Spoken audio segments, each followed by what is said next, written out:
During the interval, In a Nutshell.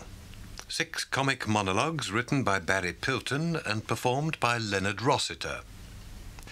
Number 2. New York, New York. Everybody who has been to America has a personal story about the breakdown of civilization in New York. I have 2 stories. There's probably an agency which supplies them. It's a well-known fact that if Christians in ancient Rome were given the choice of being thrown to the lions or travelling the New York subway at night, it'd be the lions every time. Now, I'd only just arrived in New York when I made my first subway trip, in the rush hour. On my way to the train, I came across an underground concourse, like the one at Piccadilly Circus, and I stopped for a coffee. No sooner had I sat on the stool than the man next to me turned and said casually, "Interested in these?" and opened a bag full of stolen jewellery. It's odd how quickly you pick up cultural nuances in a foreign country, because I found myself saying, no thanks. Like a professional only interested in the Koh-i-Noor diamond. He shrugged his shoulders and carried on with his drink. Oh, I suppose I was lucky. I had one friend, just arrived in New York, went to a cafe, had a drink, and left the change on the counter as a tip. He was on his way out when he was hit in the back of the neck by a shower of coins, all his, and all hurled by the waiter, who stood shouting at him the full length of the cafe, "Keep your money, you tight-ass bastard." Somewhat shaken, he went round the corner, bought a paper, asked the paper seller the time, and he replied, "By goddamn what, you creep." So I suppose I was lucky.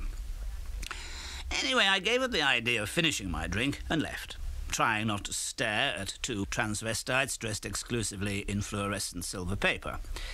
I got myself wedged on a train, and immediately it left the station, a knife fight began, apparently to the death. It was between 2 men whom I suppose were arguing about the weather.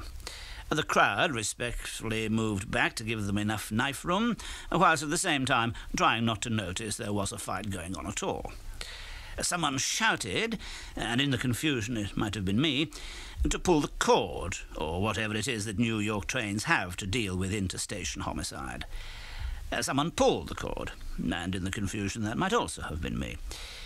The train stopped abruptly, as did the fight. It went deathly quiet. There was no sign whatsoever that anything unusual had been happening. In fact, I could no longer identify the 2 people who had just stopped fighting to the death. No one spoke, and it seemed very hot. Suddenly a voice came over the intercom. "Say, ain't you pulled the cord?"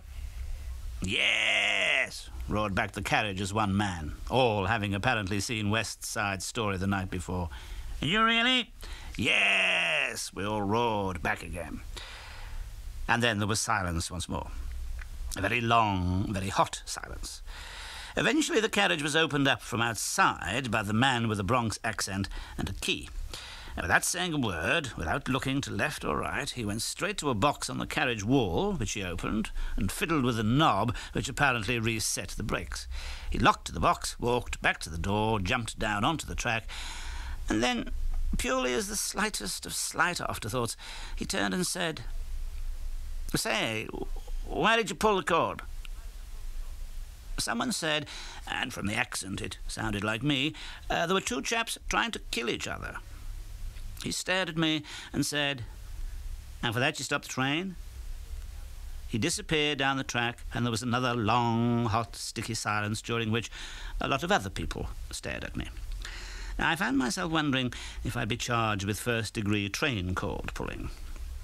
When we pulled into the next station, a siren went off, and the train doors remained closed. 2 cops came swaggering, yes, swaggering is the word, along the platform, chewing gum and swinging their billy clubs.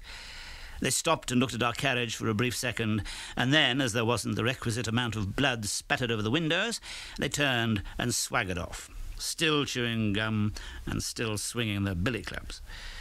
The train doors opened, people flooded out, and feeling a little shaky, I went off to see if there were any platform slot machines which sold cocaine.